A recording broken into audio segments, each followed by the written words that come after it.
কাফলি, আপনারা দেখছেন রান্নাঘর ডায়েরি। খাবার যতটাই পুষ্টিকর হোক বা টেস্টি হোক না কেন, খাবারে কিন্তু হাইজেনিক ব্যাপারটা অবশ্যই থাকা দরকার। কারণ বাইরে যে স্ট্রিট ফুডগুলো আমরা খেয়ে থাকি সেগুলো কিন্তু মোটেই হাইজেনিক নয়, আর সেটা শরীরের পক্ষে খুবই ক্ষতিকারক। তাই আজ আমি ঘরে তৈরি করে দেখাবো একদম ঘরোয়া উপকরণে, যেটা বাইরের থেকেও অনেক গুণ বেশি স্বাদ অথচ পুষ্টিকর ও হাইজেনিকে পরিপূর্ণ। আজ আমি তৈরি করব গন্ধরাজ চিকেন মোমো। চলুন তাহলে কিভাবে তৈরি করি, আর আপনারাও আমার সাথে সাথে তৈরি করা শুরু করে দিন, সাথে থাকুন। তাহলে ভিডিওটা শুরু করছি। চিকেন মোমো বানাতে এখানে আমি চিকেনটাকে একটু কিমা করে রেখেছি, একটু দানা দানা রেখেছি। চিকেনের সাথে আমি কিছু ভেজিটেবলস দেবো, এটা কিন্তু শরীরের পক্ষে খুবই পুষ্টিকর। বাচ্চারা কিন্তু শুধু ভেজিটেবলস দিলে খেতে চায় না অনেক সময়। এর মধ্যে একটু চিকেন বা একটু ডিম যদি দেন তাহলে কিন্তু অনায়াসে খেয়ে নেয়। এখানে গ্যাসটা জ্বালিয়ে দিয়েছি, প্যান বসিয়ে তার মধ্যে দিয়ে দিচ্ছি একটু সাদা তেল, অল্প করেই দেব। জাস্ট একটু ফ্রাই করব যাতে এর কাঁচা গন্ধটা চলে যায়।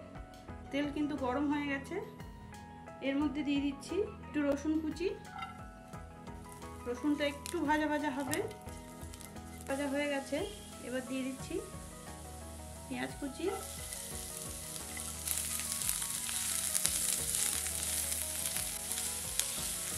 জাস্ট একটু ফ্রাই করে নেওয়া যাতে এর থেকে কাঁচা গন্ধটা চলে যায়, আর খেতেও কিন্তু একটা আলাদা স্বাদ আসে। একবার এভাবে করে খেয়ে দেখবেন। আচ্ছা, পেঁয়াজটাও একটু ভাজা ভাজা হয়ে গেছে। এখন আমি দিয়ে দিচ্ছি এর মধ্যে বাঁধাকপি, আর এর মধ্যে দিয়ে দিচ্ছি একটু কুচিয়ে রাখা গাজর। গাজর আর বাঁধাকপি কিন্তু কুক হতে দেরি হয়, কারণ এটা একটু বেশিক্ষণ ধরেই সেদ্ধ হয়। তাই এটা দেওয়ার পরে একটু ঢাকনা দিয়ে দেবো, সামান্য একটু লবণ দিয়ে দিচ্ছি একটু লবণ। এবার একটু ঢাকা দিয়ে দেবো।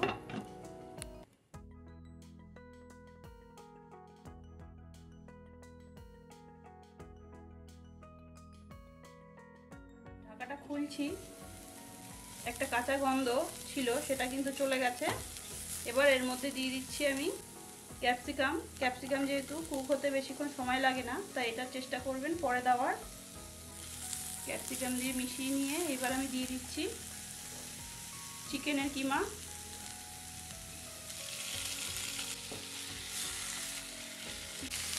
চিকেনের কিমা দিয়ে এবার একে একে দিয়ে দেবো। এখানে লঙ্কা কুচি করে রেখেছি, ঝালটা স্বাদ মতো দেবেন যেহেতু বাচ্চারা খাবে। আর এখানে দিয়ে দিচ্ছি একটু গোলমরিচের গুঁড়ো। একটু লবণটা কম দিয়েছি, এখানে সয়া সস দেবো বলে।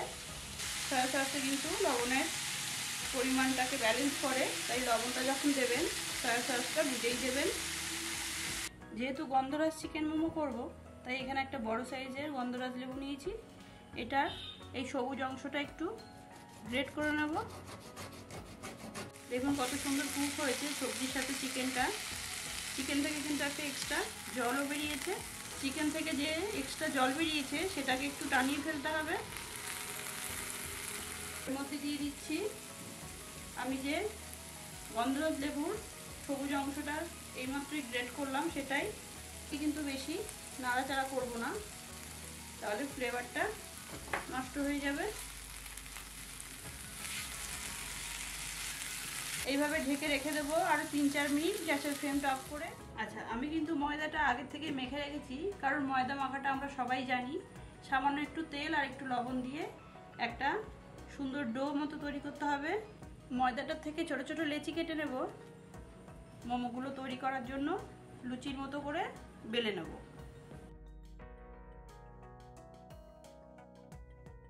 একটা লেচি দিয়ে আমি লুচির মতো করে বেলে নেব। খুব বেশি পাতলা হবে না, খুব বেশি মোটাও কিন্তু হবে না, ঠিক এরকম দেখুন। এবার এর মধ্যে আমি স্টাফিংটা ভরে নেব। স্টাফিংটা ভরে নিয়েছি। এবার নিচ থেকে এরকম দুটো পার্ট নিয়ে জুড়ে দিতে হবে, ভেতরে ঠেলে ঠেলে দিতে হবে, একদম সেই চুলের যেরকম বেনুনি হয় সেরকম বেনির মতো করতে হবে। ঠিক এইভাবেই কিন্তু রেস্টুরেন্টেও আপনারা মোমো এইরকম শেপেরই খেয়ে থাকেন। বানানো একদম ইজি। চুলের বেনির মতো কিন্তু হয়ে যাবে। সবকটা আমি এইভাবে বানিয়ে নেব। দেখুন সবকটা মোমো কিন্তু আমার তৈরি হয়ে গেছে। এবার এগুলোকে স্টিম করে নেব। আমি এরকম একটা মোমো স্টিমার নিয়ে নিয়েছি। আপনাদের কাছে যদি এরকম মোমো স্টিমার না থাকে কোনো অসুবিধা নেই, আপনারা যে কোনো ছিদ্রযুক্ত পাত্র নিয়েই কিন্তু এই মোমোগুলো স্টিম করতে পারেন। নিচে দিয়ে দিয়েছি জল। আর বলে রাখি, যেহেতু গন্ধরাজ চিকেন মোমো হবে, সেই কারণে গন্ধরাজের লেবুর যে কালারটা গ্রিন কালার একটু আনার জন্য আমি এই জলের মধ্যে দিয়ে দেব সামান্য একটি ফুড কালার। মোমোগুলো যাতে একটু কালারফুল দেখায় তার জন্যই দিয়ে দিচ্ছি 2 থেকে 3 ফোঁটা গ্রিন কালার।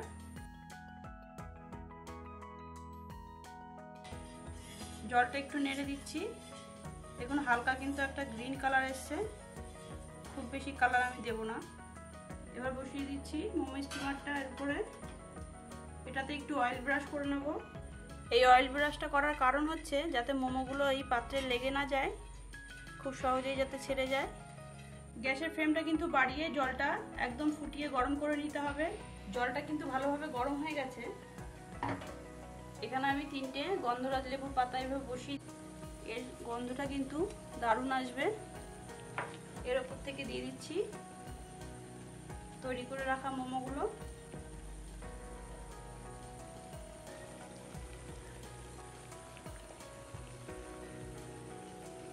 এবার ঢাকনা দিয়ে ঢেকে দিচ্ছি। প্রথম স্টেপের মোমো কিন্তু আমার হয়ে গেছে, তুলে নেব।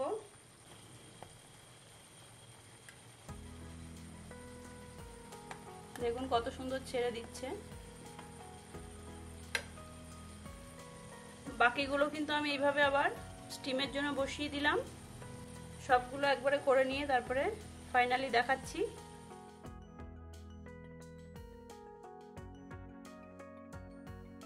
মোমোগুলো কিন্তু আমার সব কমপ্লিট হয়ে গেছে। দেখুন হালকা একটা গ্রিন কালার এসছে, খুব বেশি কালার কিন্তু আসেনি। কতটা সফট হয়েছে একটা ভেঙে দেখাচ্ছি আপনাদের।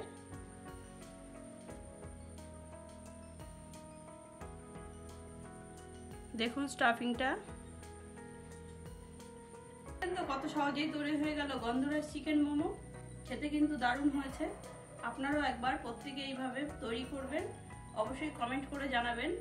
ভিডিওটা যদি ভালো লেগে থাকে লাইক করবেন, কমেন্ট করবেন অবশ্যই, আর শেয়ার করে দেবেন। সাবস্ক্রাইব করে রান্নাঘর ডায়েরি চ্যানেলটির পাশে থাকতে হবে। দেখা হচ্ছে নেক্সট ভিডিওতে এরকমই নিত্য নতুন মজাদার রেসিপির সাথে। ততক্ষণ ভালো থাকবেন, সুস্থ থাকবেন। আর যারা ফেসবুক থেকে দেখছেন আমার পেজটিকে ফলো করে দিয়ে